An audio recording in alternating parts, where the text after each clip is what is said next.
देखिए चैप्टर 18 हमें शुरू करना था। चैप्टर 18 का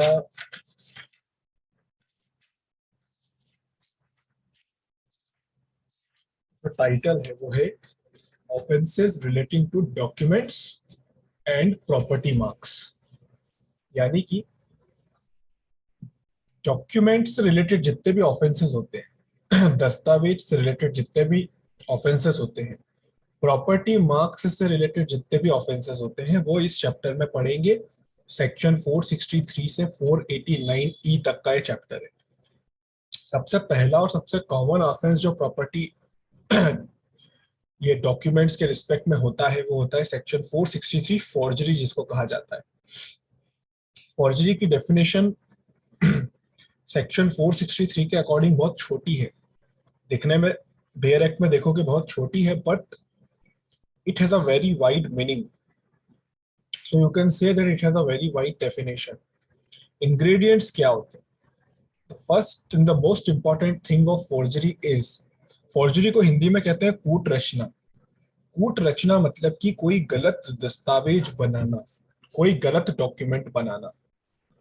सबसे पहला इंग्रेडिएंट इस सेक्शन का यही होता है, the making of a false document और अ पार्ट ऑफ इट। या तो कोई डॉक्यूमेंट आपने पूरा फॉल्स बनाया या किसी डॉक्यूमेंट का कोई पार्ट आपने फॉल्स बनाया। दूसरा, such making should be with such intention as specified in the section. वो आपने फॉल्स डॉक्यूमेंट बनाया, चलो वहां तक तो ठीक था, बट वो फॉल्स डॉक्यूमेंट आपने क्यों बनाया? किसी इंटेंशन से बनाया। किस इंटेंशन से बनाया? वो इंटेंशन इस सेक्शन के अंदर मेंशन किए। टू कॉज डैमेज और इंजुरी, टू कॉज डैमेज और इंजुरी टू द पब्लिक और टू एनी पर्सन। पहला इंटेंशन तो आपका ये हो सकता है कि आपने वो डॉक्यूमेंट नकली बनाया है इस इंटेंशन से कि किसी को उससे नुकसान हो या पब्लिक को उससे नुकसान हो, या फिर टू सपोर्ट एनी क्लेम और टाइटल, या आप अपने फेवर में कोई चीज सपोर्ट करना चाहते थे इसलिए आपने नकली डॉक्यूमेंट बना दिया, या to cause any person to part with the property, या आप किसी पर्सन की प्रॉपर्टी अपने नाम करवाना चाहते थे इसलिए किया। To cause any person to enter into any express और इम्प्लाइड कॉन्ट्रैक्ट, किसी पर्सन से आप कॉन्ट्रैक्ट करवाना चाहते थे तो आपने नकली डॉक्यूमेंट बनवा दिया। टू कमिट फ्रॉड और that fraud may be committed, या कोई फ्रॉड आप करना चाहते थे मतलब आप फॉल्स डॉक्यूमेंट अगर बनाते हो तो वो फॉल्स डॉक्यूमेंट आपका किसी इंटेंशन के साथ होना चाहिए, और वो इंटेंशन क्या हो सकते हैं? वो पांचों इंटेंशन सेक्शन 463 में मेंशन किए। पब्लिक को या किसी पर्सन को इंजुरी करना, किसी क्लेम को सपोर्ट करना, किसी पर्सन से उसकी प्रॉपर्टी हड़पने की कोशिश करना, किसी पर्सन से एग्रीमेंट में एंटर कर लेना, या किसी के साथ फ्रॉड करने की कोशिश करना। इन इंटेंशन से अगर आप फॉल्स डॉक्यूमेंट बनाते हो तो आप फॉर्जरी का ऑफेंस करते हो। If a document which is not genuine is being used as such and a person is made to part with money on that basis, then not only the offense of cheating as defined under section 415 but also the offense of forgery as defined under section 463 is attracted। कभी आप कोई document जो genuine नहीं होता है उसके basis पे किसी पर्सन के साथ कोई एग्रीमेंट कर लेते हो, उससे पैसे वगैरह ले लेते हो, वो नकली डॉक्यूमेंट दिखा के जो कि जेन्युइन नहीं होता है, तो यहाँ पे आप दो ऑफेंस कर रहे हो। एक तो आपने उसके साथ चीटिंग करी है सेक्शन 415 वाली, कि आपने उसको एक जेन्युइन चीज नहीं दिखा के उससे पैसे ले लिए, मतलब चीटिंग कर दी। बट ना सिर्फ चीटिंग, यहाँ पे फॉर्जरी का ऑफेंस भी अट्रैक्ट हो जाएगा। ठीक है, तो ये चीज याद रखना। अब ये तो फॉर्जरी की डेफिनेशन हो गई। Now section 464, section 464 define making a false document. अभी आपने फॉर्जरी के अंदर क्या पढ़ा था? फॉर्जरी का पहला इंग्रेडिएंट मैंने क्या बताया था? मेकिंग ऑफ फॉल्स डॉक्यूमेंट, कि एक कूट रचित दस्तावेज बनाना, एक फॉल्स डॉक्यूमेंट बनाना। बट यहाँ पे सवाल ये उठता है कि फॉल्स डॉक्यूमेंट बनाने का मतलब क्या होता है? तो फॉल्स डॉक्यूमेंट बनाना क्या होता है, इसको इंडिविजुअली सेक्शन 464 में डिफाइन किया है। तो section 464 define that what is the meaning of making a false document. According to section 464 false document को 3 कैटेगरी में डिवाइड किया है, 3 कैटेगरीज में डिवाइड किया है. पहली category, where a person dishonestly where a person dishonestly or fraudulently makes or executes a document with the intention of causing it to be believed that such document was made or executed by some other person or by the authority of some other person or by whom he knows it was not made or executed. देखो, पहली जो category है यहाँ पे false document की, वो बड़ी ही simple है. कोई पर्सन किसी दूसरे पर्सन को फ्रॉडुलेंटली ये बिलीव करवाता है, डिसऑनेस्टली ये बिलीव करवाता है, कोई डॉक्यूमेंट एग्जीक्यूट करवाता है और इस इंटेंशन से कि आप ये बिलीव करो कि जो डॉक्यूमेंट आपके सामने है वो किसी और ने एग्जीक्यूट किया है या किसी और की अथॉरिटी से एग्जीक्यूट हुआ है.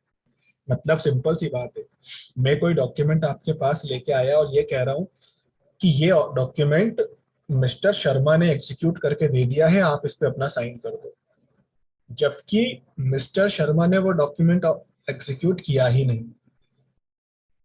मतलब जो डॉक्यूमेंट मैं आपके पास लाया हूं साइन करवाने के लिए, जो डॉक्यूमेंट मैं आपके पास लाया हूं एग्जीक्यूट करवाने के लिए, वो मैं आपसे करवा रहा हूं, बट मेरा इंटेंशन क्या है कि मैं आपको ये बिलीव करवा दूं कि वो जो डॉक्यूमेंट आपके सामने है वो मिस्टर शर्मा ने एग्जीक्यूट किया है, जबकि मेरे को पता है, जबकि मुझे पता है कि वो डॉक्यूमेंट को मिस्टर शर्मा ने कभी एग्जीक्यूट किया ही नहीं.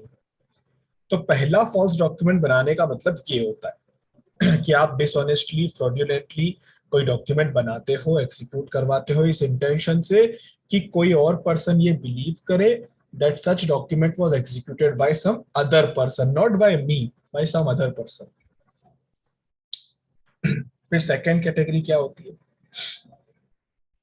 where a person dishonestly or fraudulently by cancellation or otherwise alter a document in any material part without lawful authority after it has been executed by himself or any other person. अगला वाला जो तरीका होता है false document बनाने का, वो क्या होता है कि कोई डॉक्यूमेंट या तो मैंने खुद ने एग्जीक्यूट किया था या किसी और ने किया था. ठीक है, या तो कोई डॉक्यूमेंट मैंने खुद ने एग्जीक्यूट किया था या किसी और ने किया था. अब एक बार जो मैं डॉक्यूमेंट एग्जीक्यूट कर देता हूँ, आप याद रख सकते हो इस चीज को कि जो डॉक्यूमेंट आप खुद एग्जीक्यूट करके देते हो, आप उसको अपनी मर्जी से अल्टर नहीं कर सकते. एक बार वो डॉक्यूमेंट एग्जीक्यूट हो गया तो आप उसको अपनी मर्जी से चेंज नहीं कर सकते. अगर आपको चेंज करना है तो आप जो भी इंसान उस डॉक्यूमेंट से अफेक्ट हो सकता है, आपको उससे बात करना पड़ेगी. तो कोई डॉक्यूमेंट या तो मैंने पहले एग्जीक्यूट किया था या कोई डॉक्यूमेंट किसी और ने एग्जीक्यूट किया था, और मैं बिना किसी लॉफुल अथॉरिटी के उसके अंदर अल्टरेशन कर देता हूं, उसके अंदर चेंजेस कर देता हूं. तो मैंने क्या कर दिया, मैंने फिर से एक फॉल्स डॉक्यूमेंट बना दिया. ये बात सच है कि वो डॉक्यूमेंट मैंने ही एग्जीक्यूट किया था, वो डॉक्यूमेंट या तो किसी और पर्सन ने एग्जीक्यूट किया था, बट अब मैं क्या कर रहा हूं, बिना किसी लॉफुल अथॉरिटी के उसके अंदर अल्टरेशन कर रहा हूं, और वो भी मटेरियल पार्ट पे अल्टरेशन, यानी कि उस डॉक्यूमेंट का पूरा पर्पस ही बदल जाएगा उस अल्टरेशन के कारण. तो ये भी मैंने फॉल्स डॉक्यूमेंट बना दिया. तीसरा,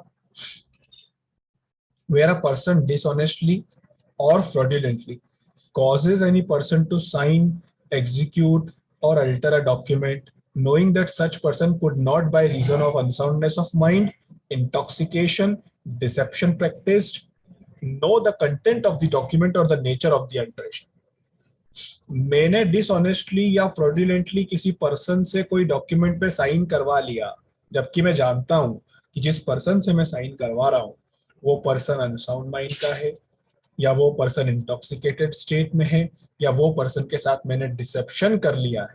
डिसेप्शन यानी कि मैंने उसके साथ धोखा किया है, और मुझे पता है कि जिस पर्सन से मैं ये साइन करवा रहा हूं उस पर्सन को इस डॉक्यूमेंट के कंटेंट के बारे में कुछ समझ में ही नहीं आएगा. अगर एक अनसाउंड माइंड के व्यक्ति से मैं किसी डॉक्यूमेंट पे साइन करवा दूं तो कर देगा वो, उसको क्या फर्क पड़ रहा है, उसको कुछ समझ नहीं आएगा उस डॉक्यूमेंट में क्या है. He will not understand the content and the nature of the document. Same goes with the person who is in intoxicated state, and the same applies to person who is under deception practiced upon him. तो अगर आप ऐसा करते हो तो ये भी making a false document की कैटेगरी में आता है. तो ये तीन तरीके से आप फॉल्स डॉक्यूमेंट बनाते हो. पहला, आप कोई डॉक्यूमेंट इस इंटेंशन से एग्जीक्यूट करवाते हो कि जिस व्यक्ति के साथ आप एग्जीक्यूट करवा रहे हो उसे आप क्या बिलीव करवा रहे हो कि ये डॉक्यूमेंट किसी और ने एग्जीक्यूट किया था. दूसरा, आप किसी डॉक्यूमेंट जिसको आपने या किसी और ने एग्जीक्यूट किया है उसके अंदर बिना किसी लॉफुल अथॉरिटी के आप अल्टरेशन करते हो.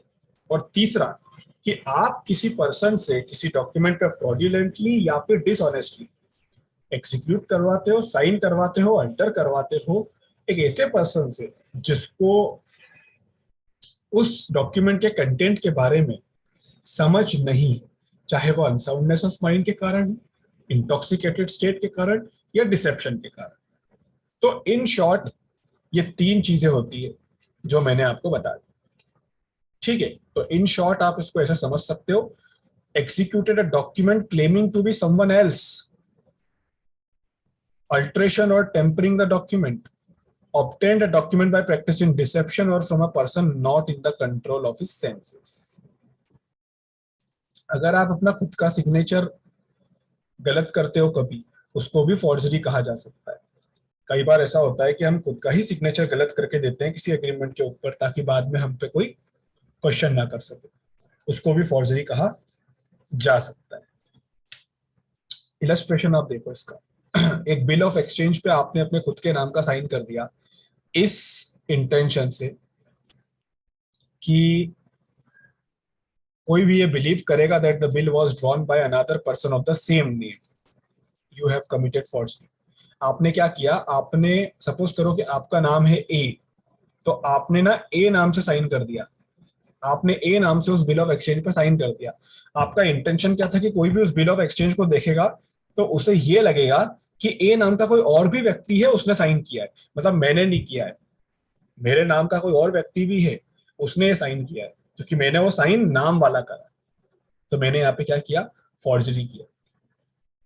अगर किसी फिक्टिशियस पर्सन के नेम पे मैं फॉल्स डॉक्यूमेंट बनाता हूँ, मतलब कोई ऐसा व्यक्ति जो एग्जिस्ट ही नहीं करता हो, फिक्टिशियस है, नकली है, अगर उसके नाम पे फॉल्स डॉक्यूमेंट बनाया जाता है इस इंटेंशन से कि जो भी व्यक्ति उस डॉक्यूमेंट को देखेगा वो ये बिलीव करेगा कि इसे एक रियल पर्सन ने बनाया है, या फिर कोई ऐसा व्यक्ति जो कि मृत हो चुका है, जिसकी मृत्यु हो चुकी है, उसके नाम पे कोई डॉक्यूमेंट आपने बना दिया, ये बिलीव करवाना कि जब वो जिंदा था तब उसने ये डॉक्यूमेंट बनाया था, it will be amounting to forgery.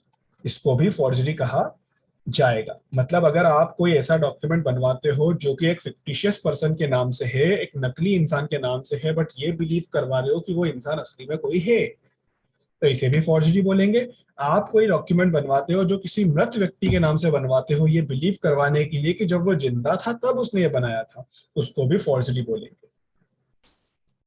ठीक है, तो ये फॉर्जरी का मतलब होता है. और फॉल्स डॉक्यूमेंट बनाने का मतलब भी हमने यहाँ पे देख लिया. एग्जाम्पल देखो आप. ए ने अपने एजेंट के पास एक चेक छोड़ा था जिसपे ए ने साइन कर रखा था, बट ए ने क्या करा था, उसमें अमाउंट नहीं भर के रखा था और उसने बी को अथॉरिटी दी थी कि तू ये अमाउंट फिल कर देना, लेकिन जो अमाउंट है वो 10,000 रुपए से ऊपर का मत रखना. ठीक है, तो बी ने फ्रॉडुलेंटली क्या कर दिया, 10,000 से ज्यादा का सम उसमें इंसर्ट कर लिया, यानी उसने 20,000 रुपए का चेक फिल कर लिया. तो यहाँ पे बी ने क्या कर दिया, यहाँ पे बी ने फॉर्जरी कर दी. क्यों फॉर्जरी कर दी, क्योंकि उसके पास अथॉरिटी नहीं थी ना ये अल्ट्रेशन करने की, फिर भी उसने अथॉरिटी के ऊपर जाके ये अल्ट्रेशन किया. यानी मेकिंग अ फॉल्स डॉक्यूमेंट की सेकंड कैटेगरी में ये फॉल करता है कि आप किसी डॉक्यूमेंट को अल्टर कर देते हो बिना किसी लॉफुल अथॉरिटी के. आपके पास अथॉरिटी 10,000 रुपए का अमाउंट भरने तक की थी, बट आपने 20,000 रुपए का अमाउंट भरा, आपने फॉल्स डॉक्यूमेंट बनाया, यानी आपने फॉर्जरी की. अब आता है section 465, punishment for forgery. Forgery के जो ऑफेंस है आप उसको एक सेक्शन से नहीं दो सेक्शन से समझते हो, 463 से और 464 से. और अगर आपको फॉर्जरी के अपराध में कॉन्विक्ट किया जाता है तो उस केस में आपको जो इम्प्रिजनमेंट है वो 2 साल तक का मिल सकता है, फाइन भी आप पे लगाया जा सकता है, और दोनों भी आप पे लगाए जा सकते हैं। फिर आता है section 466, forgery of record of court और ऑफ पब्लिक रजिस्टर। अब आप देखिए, फॉर्जरी जो हमने अभी देखी उसी का एग्रेवेटेड फॉर्म है ये, कि अगर फॉर्जरी आपने कोर्ट के रिकॉर्ड के साथ या किसी पब्लिक के रजिस्टर के साथ की है तो उस केस में आपका जो इम्प्रिजनमेंट है वो 7 साल तक का जाएगा और आप पे फाइन भी लगाया जाएगा। मतलब यहाँ पे और वाले केस खत्म हो गए, 7 साल का इम्प्रिजनमेंट प्लस फाइन। अब इसमें कौन कौन से डॉक्यूमेंट है एटसेट्रा वर्ड के अंदर, आप उसको समझना। सबसे पहली चीज कि आप जहां जहां पे भी डॉक्यूमेंट समझ रहे हो वहां वहां पे इलेक्ट्रॉनिक रिकॉर्ड भी आप समझना, क्योंकि अब इसमें इलेक्ट्रॉनिक रिकॉर्ड भी इंक्लूडेड है, क्योंकि इलेक्ट्रॉनिक रिकॉर्डेड के साथ भी फॉर्जरी की जा सकती है। और जब से आईटी एक्ट आया था 2000 में, तब से इसमें इलेक्ट्रॉनिक रिकॉर्ड वर्ड भी इंसर्ट कर दिया गया। तो जहां जहां भी मैं डॉक्यूमेंट पढ़ू वहां वहां पे आप इलेक्ट्रॉनिक रिकॉर्ड को भी प्रिज्यूम कर लेना। अब आप देखिए, अगर कोई भी व्यक्ति किसी ऐसे डॉक्यूमेंट को या किसी ऐसे इलेक्ट्रॉनिक रिकॉर्ड को फॉर्ज करता है जो कि किसी कोर्ट की प्रोसीडिंग का रिकॉर्ड हो, या किसी बर्थ रजिस्टर का रिकॉर्ड हो, या किसी बैप्टिज्म का रिकॉर्ड हो। बैप्टिज्म मतलब कि क्रिश्चियन के अंदर एक ऐसी सेरेमनी होती है जिसमें आप अगर पानी के अंदर डुबकी लगाते हो तो आप क्रिश्चियन रिलीजन में कन्वर्ट हो जाते हो, क्रिश्चियन चर्च के मेंबर बन जाते हो। उसका एक रजिस्टर होता है कि कौन कौन बना है, उस रजिस्टर को भी इसमें इंक्लूड किया है। मैरिज का या फिर बरियल का रजिस्टर, या ऐसा कोई भी रजिस्टर जो पब्लिक सर्वेंट कीप करता हो, अपने पास रखता हो, या ऐसा कोई भी सर्टिफिकेट या डॉक्यूमेंट जो कि किसी पब्लिक सर्वेंट ने बनाया है अपनी ऑफिशियल कैपेसिटी में, ठीक है। या फिर ऐसे कोई भी पब्लिक सर्वेंट की अथॉरिटी वाले पब्लिक रजिस्टर्स या पब्लिक डॉक्यूमेंट्स, अगर आप इनके साथ कोई टेम्परिंग करते हो, आप इनके साथ कोई फॉर्जरी करते हो, तो आपको सेक्शन 466 में पनिश किया जाएगा और आपको यहाँ पे 7 साल तक का इम्प्रिजनमेंट मिलेगा। तो यहाँ पे ये ऑफेंस एग्रेवेटेड फॉर्म है, क्यों? क्योंकि यहाँ पे डॉक्यूमेंट बहुत पब्लिक इंपॉर्टेंस वाले डॉक्यूमेंट है। फिर आप आओ section 467, forgery of valuable security will etcetera. अभी आप देखो, सेक्शन 466 में जितनी भी चीजों की फॉर्जरी आपने करी थी वो सब पब्लिक से रिलेटेड थी, राइट? सब पब्लिक से रिलेटेड थी, यानी पब्लिक को अफेक्ट करने वाली सिक्योरिटी थी सारी की सारी, पब्लिक को अफेक्ट करने वाले डॉक्यूमेंट थे सारे के सारे। अब सेक्शन 467 बात करता है फॉर्जरी ऑफ वैल्यूएबल सिक्योरिटी। अच्छा, ये भी एक एग्रेवेटेड फॉर्म है इसके पिछले सेक्शन का। पिछले सेक्शन में सिर्फ पब्लिक की चीजें थी, इसमें पर्सनल चीजें आ जाएगी। अगर कोई भी व्यक्ति किसी वैल्यूएबल सिक्योरिटी या किसी वसीयत की फॉर्जरी करता है, या an authority to adopt a son, एक बेटा अडॉप्ट करने की जो अथॉरिटी होती है उसके किसी डॉक्यूमेंट को आप फॉर्ज करते हो, या which purport to give authority to any person to make a transfer of any valuable security, या कोई ऐसा नकली डॉक्यूमेंट बनवाया है जो आपको कोई प्रॉपर्टी ट्रांसफर करने की अथॉरिटी दे दो, या कोई प्रिंसिपल इंटरेस्ट या डिविडेंड रिसीव करने की अथॉरिटी, या कोई मनी या किसी मूवेबल प्रॉपर्टी को डिलीवर करने की अथॉरिटी, या कोई ऐसी वैल्यूएबल सिक्योरिटी, कोई ऐसा डॉक्यूमेंट जो कि एक रिसिप्ट है acknowledging the payment of money, पैसे किसी और ने लिए बट उसका एक्नॉलेजमेंट किसी और ने साइन कर दिया कि हाँ पैसे लिए, जबकि मैंने पैसे लिए ही नहीं, बट किसी ने साइन कर दिया मेरे नाम से जबरदस्ती कि मैंने आपसे पैसे लिए। या फिर कोई भी ऐसी receipt of delivery of any movable property और वैल्यूएबल सिक्योरिटी, मैंने आपको अपनी कोई मूवेबल प्रॉपर्टी दी नहीं, बट आपने एक ऐसा फर्जी डॉक्यूमेंट बनवा लिया जिसमें ये लिखा है कि मैंने आपको अपनी कोई प्रॉपर्टी दी, मैंने कोई वसीयत लिखी नहीं, बट आपने एक डॉक्यूमेंट बनवा लिया जिसमें मैंने अपनी वसीयत लिख दी है, आपने मन से ही वसीयत बनवा ली मेरी। तो ये जो डॉक्यूमेंट्स होते हैं ना, जो स्पेसिफिकली 6 डॉक्यूमेंट्स यहाँ पे मेंशन किए हैं, ये 6 डॉक्यूमेंट बहुत ही इंपॉर्टेंट कैटेगरी के समझे जाते हैं। अगर इनके साथ कोई फॉर्जरी की जाती है, इनसे रिलेटेड कोई फॉर्जरी की जाती है, तो सेक्शन 467 लगता है जिसमें सजा लाइफ इम्प्रिजनमेंट तक की हो सकती है, 10 साल तक के इम्प्रिजनमेंट की हो सकती है, साथ में फाइन भी लगाया जाएगा। आप इतनी बात तो समझ ही सकते हैं कि अगर लाइफ इम्प्रिजनमेंट यहाँ पे आ गया है तो मतलब ऑफेंस बहुत ही गंभीर किस्म का है। तो आप ये 6 कैटेगरीज याद रखिएगा कि सेक्शन 467 में कौन कौन से 6 कैटेगरी के डॉक्यूमेंट आते हैं। अब आइए section 468, forgery for purpose of cheating. कई बार आप चीटिंग करने के पर्पस से फॉर्जरी करते हो, यानी 415 सेक्शन में जो चीटिंग का मीनिंग डिफाइन किया है, वो चीटिंग करने के लिए, किसी के साथ डिसेप्शन करने के लिए आप पहले फॉर्जरी कर लेते हो। नकली दस्तावेज बना के किसी को चीट करना आसान होता है। So this section does not require that the accused should actually commit the offence of cheating. इस सेक्शन में कहीं भी ये लिखा नहीं है कि फॉर्जरी करने के बाद आपकी चीटिंग भी सक्सेसफुल हो जाना चाहिए। अगर आपका इंटेंशन चीटिंग करने का था इसलिए आपने फॉर्जरी करी है, तो सेक्शन 468 आप पे लग जाएगा, चाहे भले ही फिर आप उस फॉर्जरी के बाद चीटिंग मत करो, बट आपका इंटेंशन था कि आप ये फॉर्जरी क्यों कर रहे हो, क्योंकि आप किसी के साथ चीटिंग करना चाहते हो। आपको इसमें इंप्रिजनमेंट 7 साल तक का मिलेगा, साथ में फाइन भी लगाया जाएगा।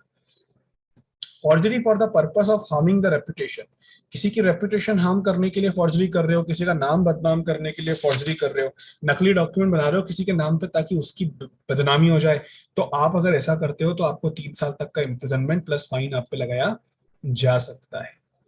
ये सेक्शन 469 की कैटेगरी में आता है। फिर आप आइए सेक्शन 470, फोर्ज डॉक्यूमेंट और इलेक्ट्रॉनिक रिकॉर्ड। ये जो सेक्शन है ये फॉल्स डॉक्यूमेंट को शो करता है। फॉर्ज डॉक्यूमेंट का मतलब क्या, इसमें लिखा है अ फॉल्स डॉक्यूमेंट और इलेक्ट्रॉनिक रिकॉर्ड मेड होली और in part by forgery is designated a forge document और इलेक्ट्रॉनिक रिकॉर्ड। कोई भी दस्तावेज, कोई भी इलेक्ट्रॉनिक रिकॉर्ड जिसको आपने या तो पूरा फॉर्जरी से बनाया है या उसका कोई एक पार्ट भी आपने फॉर्जरी से बनाया है, उसको पूरे को ही फॉर्ज डॉक्यूमेंट बोलेंगे। मतलब कि ये जरूरी नहीं है कि फॉर्ज डॉक्यूमेंट पूरा ही फॉर्जरी से बना, अगर उसका कोई पार्ट भी फॉर्जरी से बनाया है तो उसको भी हम फॉर्ज डॉक्यूमेंट या फॉर्ज इलेक्ट्रॉनिक रिकॉर्ड ही कहेंगे। Then section 471, using as genuine a forge document और इलेक्ट्रॉनिक रिकॉर्ड। एक नकली डॉक्यूमेंट, एक कूट रचित डॉक्यूमेंट या फिर एक इलेक्ट्रॉनिक रिकॉर्ड जिसको फॉर्जरी किया जा चुका हो, जिसके साथ फॉर्जरी की जा चुकी है, आप उसको as a genuine document use कर रहे हो। देखिए, पहली चीज तो ये कि जो फॉर्जरी आपने करी है ना, वो करना ही अपने आप में एक अपराध है, और दूसरी चीज कि उसको as a genuine document use करना भी एक अपराध है। क्योंकि फॉर्जरी जब आपने कर दी किसी डॉक्यूमेंट के साथ, तो आपने अपने किसी इंटेंशन के लिए ही करी है, आप उस इंटेंशन को सेटिस्फाई तो करोगे, आप किसी को तो बताओगे कि वो डॉक्यूमेंट जेन्युइन है। तो आप जब ऐसा करते हो तो आप पे सेक्शन 471 भी एप्लीकेबल होता है। अकॉर्डिंग टू दिस सेक्शन दो इंग्रेडिएंट होते हैं। पहला, फ्रॉड्यूलेंट और dishonest use of a document as genuine. आपने फ्रॉड्यूलेंट तरीके से या डिसऑनेस्ट तरीके से किसी डॉक्यूमेंट को as a genuine document use किया, and you are having the knowledge or reason to believe that the document is a forged one. आपने उस डॉक्यूमेंट को as a genuine document use किया, एज अ जेन्युइन डॉक्यूमेंट आपने उसको use किया, जबकि आपको इस बात का नॉलेज है या आपके पास इस चीज को बिलीव करने का रीजन है कि जिस डॉक्यूमेंट को आप जेन्युइन बोल रहे हो वो फॉर्ज डॉक्यूमेंट है। मतलब मैं किसी डॉक्यूमेंट को जानता हूं कि वो फॉर्ज डॉक्यूमेंट है, बट फिर भी मैं आपको एज अ जेन्युइन डॉक्यूमेंट बता के आपके साथ कोई एग्रीमेंट कर, तो मैं सेक्शन 471 का ऑफेंस यहां पे कर रहा हूं। अब इसमें मुझे पनिशमेंट कितनी मिलेगी? इसमें मुझे पनिशमेंट उतनी ही मिलेगी जितनी मुझे उस डॉक्यूमेंट को फॉर्ज करने पे मिलती है। मतलब फॉर्जरी की जो पनिशमेंट मिलती है वही एज अ जेन्युइन उसको यूज करने की पनिशमेंट भी मिलेगी। फिर आता है सेक्शन 472। सेक्शन 472, मेकिंग और possessing counterfeit seal with intent to commit forgery punishable under section 467। आपने सेक्शन 467 पढ़ा था। 467 में हम किसी वैल्यूएबल सिक्योरिटी की, किसी विल की, किसी अथॉरिटी की, ऐसी ऐसी चीजों की हमने 6 तरह की प्रॉपर्टी के हमने देखे थे। अगर आप सेक्शन 467 में कोई फॉर्जरी कमिट करना चाहते हो और उसके लिए आपने कोई काउंटरफिट सील या कोई काउंटरफिट प्लेट या कोई इंस्ट्रूमेंट आपने लाके रखा है जिससे कि आप फॉर्ज डॉक्यूमेंट बनाओगे, आपने कोई ऐसा सील, प्लेट, इंप्रेशन, इंस्ट्रूमेंट, ऐसी कोई चीज आपने लाके रखी है जिससे आप फॉर्ज डॉक्यूमेंट बनाओगे और सेक्शन 467 में ऑफेंस करोगे। स्पेसिफिकली सेक्शन 467 में करने का इंटेंशन आपका होना चाहिए, तो ही 472 लगेगा। ठीक है, 467 यानी कि वैल्यूएबल सिक्योरिटी, वसीयत, वो सब जो 6 हमने पढ़े थे। तो आपको अगर आपके पास ऐसी कोई सील वगैरह मिलती है तो आपको लाइफ इम्प्रिजनमेंट मिल जाएगा, साथ में 7 साल तक का इम्प्रिजनमेंट भी मिल सकता है, फाइन भी लगाया जाएगा। और सेक्शन 473 कहता है मेकिंग और possessing counterfeit seal with intent to commit forgery punishable otherwise.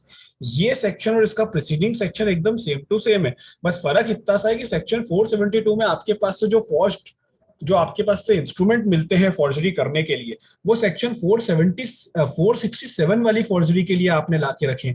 अगर इसके अलावा किसी दूसरे सेक्शन की फॉर्जरी के लिए आपने लाके रखे तो आपको सिर्फ 7 साल तक का इम्प्रिजनमेंट प्लस फाइन मिलेगा, मतलब लाइफ इम्प्रिजनमेंट एड ऑन नहीं होता उसके अंदर, मतलब लाइफ इम्प्रिजनमेंट नहीं दिया जा सकता। अब सवाल ये उठता है कि भाई आपने काउंटरफिट सील लाके रख लिए, आपने इंस्ट्रूमेंट लाके रख लिए, इससे ये कैसे पता लगेगा कि जो फॉर्जरी आप करने वाले थे वो सेक्शन 467 की ही करने वाले थे? तो ये पता चल जाएगा, एविडेंस से पता चल जाएगा।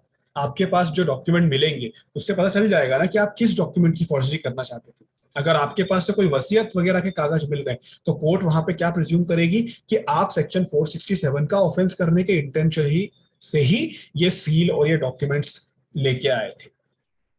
ठीक है, तो ये दोनों सेक्शन सेम है, बस फर्क है कि ऊपर वाले सेक्शन में 467 की फॉर्जरी की बात होती है और 473 में बाकी किसी भी फॉर्जरी की बात हो जाती है। उसके बाद आता है section 474, having possession of document described in section 466 or 467 knowing it to be forged and intending to use it as genuine। अब यहां पे इस बात को समझिएगा, सेक्शन 466 में हमने कुछ डॉक्यूमेंट देखे थे और सेक्शन 467 में हमने कुछ डॉक्यूमेंट देखे थे। उनमें से मेंशन किया हुआ कोई भी डॉक्यूमेंट का पोजीशन आपके पास से मिला, सेक्शन 466 और सेक्शन 467 में जितने भी डॉक्यूमेंट्स डिस्क्राइब किए हैं उनमें से कोई भी डॉक्यूमेंट का पोजीशन आपके पास मिला और आप इस बात को जानते हो कि वो एक फॉर्ज्ड डॉक्यूमेंट है और आपका इंटेंशन है कि आप उसको as a genuine document use करते, तो आप पे सेक्शन 474 लग जाएगा, चाहे भले आपने अभी उसको as a genuine document use किया हो या नहीं किया हो। So this section merely punish the fact of the possession of forged document। सिर्फ आपका पोजीशन आपके पास है इसलिए आपको पनिश किया जाता है। मतलब आप समझ रहे हो यहाँ पे बात क्या चल रही है? अगर आप उन डॉक्यूमेंट को फॉर्ज करते खुद तो आपके ऊपर फॉर्जरी का चार्ज लगता है, अगर आप उसे as a genuine document use कर लेते तो आप पे सेक्शन 471 लग जाता, जो हमने अभी कुछ देर पहले देखा था, using as genuine a forge document. But यहाँ पे क्या हो रहा है, यहाँ पे ना तो आपने अभी उस डॉक्यूमेंट को फॉर्ज किया है ना आपने उस डॉक्यूमेंट को as a genuine document use किया है। आपने यहाँ पे क्या किया है, आपने यहाँ पे सिर्फ उस डॉक्यूमेंट का पोजीशन अपने पास रखा है और ये जानते हुए रखा है कि वो एक फॉर्ज्ड डॉक्यूमेंट है और इस इंटेंशन से रखा है कि आप उसे as a genuine document use करोगे। तो सिर्फ पोजीशन आपको यहाँ पे सेक्शन 477 में ऑफेंस करवा देता है, और अगर सेक्शन 466 वाला डॉक्यूमेंट होता है वो तो आपको 7 सालों तक का इम्प्रिजनमेंट मिल सकता है, और अगर सेक्शन 467 वाला डॉक्यूमेंट होता है वो तो उस केस में आपको लाइफ इम्प्रिजनमेंट या फिर 7 साल का इम्प्रिजनमेंट या फिर फाइन आप पे लगाया जा सकता है, सिर्फ पोजीशन होने के कारण। ऐसा जेन्युइन तो यूज किया ही नहीं है, बस इंटेंशन है, तो ही इतनी ज्यादा सजा आपको मिल सकती है। फिर आता है section 475। Section 475 talk about counterfeiting device और mark used for authenticating document described in section 467 और possessing counterfeit marked material। आपके पास कोई ऐसी डिवाइस है या आपके पास कोई ऐसा मार्क है जो काउंटर फिटिंग करने के काम आता है। काउंटर फिटिंग करना मतलब कूट रचना करने के काम आता है। आपने सेक्शन 467 में कुछ डॉक्यूमेंट्स देखे, 6 टाइप के डॉक्यूमेंट थे उसमें, बहुत ही इंपॉर्टेंट वाले, वैल्यूएबल सिक्योरिटी वाले। अगर ऐसे किसी भी डॉक्यूमेंट को ऑथेंटिकेट करने के लिए, ऑथेंटिकेट करने के लिए मतलब उसको जेन्युइन दिखाने के लिए, उसकी ऑथेंटिसिटी दिखाने के लिए कि अरे वो असली है, ऐसी चीज करने के लिए आपके पास से कोई काउंटरफिट डिवाइस मिलती है या कोई काउंटरफिट मार्क मिलता है, तो आप सेक्शन 475 का ऑफेंस कर रहे हो। मतलब कि ये जो सेक्शन है ये सेक्शन 472 का सप्लीमेंट है। सप्लीमेंट मतलब कि ये भी उसके जैसा ही काम करता है, एडिशनल काम करता है। सेक्शन 472 में आपके पास से क्या मिला था? काउंटरफिट सील मिला था। क्यों मिला था काउंटरफिट सील? क्योंकि सेक्शन 467 के अंदर जो डॉक्यूमेंट होता है, वो डॉक्यूमेंट को आप बनाने के लिए या उसको कोई इंप्रेशन बनाने के लिए कोई काउंटरफिटिंग डिवाइस या कोई काउंटरफिटिंग सील आपके पास से मिली थी, है ना? उसमें सेक्शन में सील मिली थी आपको, और सेक्शन 475 में आपको डिवाइस मिल रही है। बट एक्चुअल में ये बनाने के लिए नहीं मिल रही है, ये किस लिए मिल रही है? उस डॉक्यूमेंट को ऑथेंटिक लुक देने के लिए। आप देखोगे किसी भी विल वगैरह, वसीयत वगैरह में जो भी स्टाम्प पेपर वगैरह यूज होते हैं, वो कितने ऑथेंटिक दिखते हैं। अगर हम एक प्लेन कागज पे बनाएंगे तो हमको उसकी ऑथेंटिसिटी इतनी ज्यादा नहीं दिखेगी। तो एक तरफ तो आप नकली डॉक्यूमेंट बनाने की इंस्ट्रूमेंट वगैरह ला के रखते हो, और एक तरफ आप उसको ऑथेंटिक दिखाने के लिए कुछ पर्टिकुलर इंस्ट्रूमेंट ला के रखते हो। तो अगर आपके पास से कोई ऐसी डिवाइस मिलती है, या अगर आपके पास से कोई ऐसा मार्क मिलता है, या कोई ऐसा मटेरियल मिलता है जो सेक्शन 467 में मेंशन किए किसी डॉक्यूमेंट को ऑथेंटिक दिखाने के लिए काम आता हो, और आप ऐसे मटेरियल के पोजीशन में हो, ताकि आप किसी भी डॉक्यूमेंट को, जो कि फॉर्ज डॉक्यूमेंट होता है सेक्शन 467 का, आप उसको ऑथेंटिक दिखा दो, इस इंटेंशन से आपके पास कोई डिवाइस या मार्क मिलता है, तो आपको लाइफ इंप्रिजनमेंट या फिर 7 साल का इंप्रिजनमेंट और फाइन भी लगाया जाएगा। मतलब सीधे लाइफ इंप्रिजनमेंट की सजा है, इसमें बहुत ही गंभीर अपराध होता है। खैर ये नॉन कॉग्निजेबल ऑफेंस होता है, जब तक आपकी कंप्लेन नहीं की जाती है तब तक पुलिस भी आपको अरेस्ट नहीं करती, यानी पुलिस इसमें विदाउट वारंट आपको अरेस्ट नहीं करती, कॉग्निजेंस नहीं लेती। बेलेबल ऑफेंस भी है, आपको जमानत भी इसमें मिल जाती है। नॉन कंपाउंडेबल है, इसमें कंपाउंडिंग नहीं की जा सकती। आप सेक्शन 475 और सेक्शन 472 को ध्यान से समझना, दोनों एक दूसरे को कंप्लीट करते हैं। सेक्शन 472 इस बात को कंप्लीट करता है कि आपके पास नकली डॉक्यूमेंट बनाने की मशीन मिली है, और सेक्शन 475 इस बात को कंप्लीट करता है कि नकली डॉक्यूमेंट बनाने की मशीन एक अलग चीज थी और उस डॉक्यूमेंट को ऑथेंटिक लुक देने की मशीन एक अलग चीज है। अब आता है सेक्शन 476। सेक्शन 476 बात करता है काउंटरफिटिंग डिवाइस और mark used for authenticating document other than those described in section 467 और पोजेसिंग मार्क्ड मटेरियल। अब सेक्शन 475 और सेक्शन 476 ये दोनों सेम टू सेम है, इन दोनों का रिलेशन एकदम सेम है। बस फर्क इतना है कि जो डॉक्यूमेंट को ऑथेंटिक लुक देने की मशीन आपके पास सेक्शन 475 में थी, वो किन डॉक्यूमेंट को ऑथेंटिक लुक दे रही थी? सेक्शन 467 वाले को। अगर सेक्शन 467 के अलावा कोई दूसरा डॉक्यूमेंट है जिसको ऑथेंटिक लुक देने की मशीन आपके पास है, तो आपको उसमें सेक्शन 476 का ऑफेंस बनेगा आपके ऊपर, जिसमें इंप्रिजनमेंट आपको 7 साल का हो सकता है, फाइन भी आप पे लगाया जा सकता है। बस फर्क है यहाँ पे क्या, कि यहाँ पे लाइफ इंप्रिजनमेंट की पनिशमेंट दी थी। और लाइफ इंप्रिजनमेंट की पनिशमेंट क्यों नहीं दी है? क्योंकि सेक्शन 467 के जो डॉक्यूमेंट्स होते हैं वो बहुत ही ज्यादा इंपॉर्टेंट होते हैं। किसी की वसीयत, कोई ऐसा डॉक्यूमेंट जिससे आप किसी की प्रॉपर्टी को ट्रांसफर कर दो, कोई ऐसा डॉक्यूमेंट जिसके बेसिस पे कोई एक सन को अडॉप्ट कर सकता हो, कोई ऐसा डॉक्यूमेंट जो कि आपको अथॉरिटी देता हो प्रॉपर्टी ट्रांसफर करने की, कोई ऐसा डॉक्यूमेंट जो कि आपको किसी अमाउंट का प्रिंसिपल इंटरेस्ट रिसीव करने की अथॉरिटी देता हो। ये बहुत ही इंपॉर्टेंट डॉक्यूमेंट होते हैं जो कि सेक्शन 467 में मेंशन किए। तो सेक्शन 467 वाले डॉक्यूमेंट को अगर ऑथेंटिक बनाने की मशीन रखोगे तो 475 में लाइफ इंप्रिजनमेंट भी मिल सकता है, और उसके अलावा अगर किसी डॉक्यूमेंट को रखने की बनाओगे मशीन तो आपको 7 साल तक का इंप्रिजनमेंट सेक्शन 476 में मिल सकता है। फिर आता है section 477, fraudulent cancellation destruction of will authority to adopt और वैल्यूएबल सिक्योरिटी। यहाँ पे जो डॉक्यूमेंट आपको मेंशन किए ना, ये सेक्शन 476 वाले डॉक्यूमेंट है। देखो, वसीयत, authority to adopt, valuable security, ये सब डॉक्यूमेंट कहाँ मेंशन किए थे? सेक्शन 467 में। वहां पे आप इन डॉक्यूमेंट को क्या कर रहे थे? बना रहे थे। बट यहाँ पे आप क्या कर रहे हो? ऐसे डॉक्यूमेंट को आप कैंसिल कर रहे हो, या डिस्ट्रक्ट कर रहे हो, या उनके साथ टेम्परिंग कर रहे हो। मतलब सिंपल सी बात है कि ये जो डॉक्यूमेंट है ना, will, authority to adopt, valuable security, ये नकली नहीं है, ये असली है। बट असली वाले में आप टेम्परिंग कर रहे हो, आप उसको डिस्ट्रॉय कर रहे हो। तो ऐसे डॉक्यूमेंट बहुत इंपॉर्टेंट क्वालिटी के डॉक्यूमेंट होते हैं, इसलिए इसमें पनिशमेंट बहुत सीवियर मिलेगी। अगर आप इनको डैमेज करने की कोशिश करते हो तो लाइफ इंप्रिजनमेंट मिलता है, 7 साल तक का इंप्रिजनमेंट, या फिर फाइन भी आप पे लगाया जाएगा। मतलब किसी की वसीयत को जलाने की कोशिश करोगे तो आपको लाइफ इंप्रिजनमेंट मिल सकता है सेक्शन 477 में। चलिए रिज्वाइन करिए, फिर आगे पढ़ते हैं।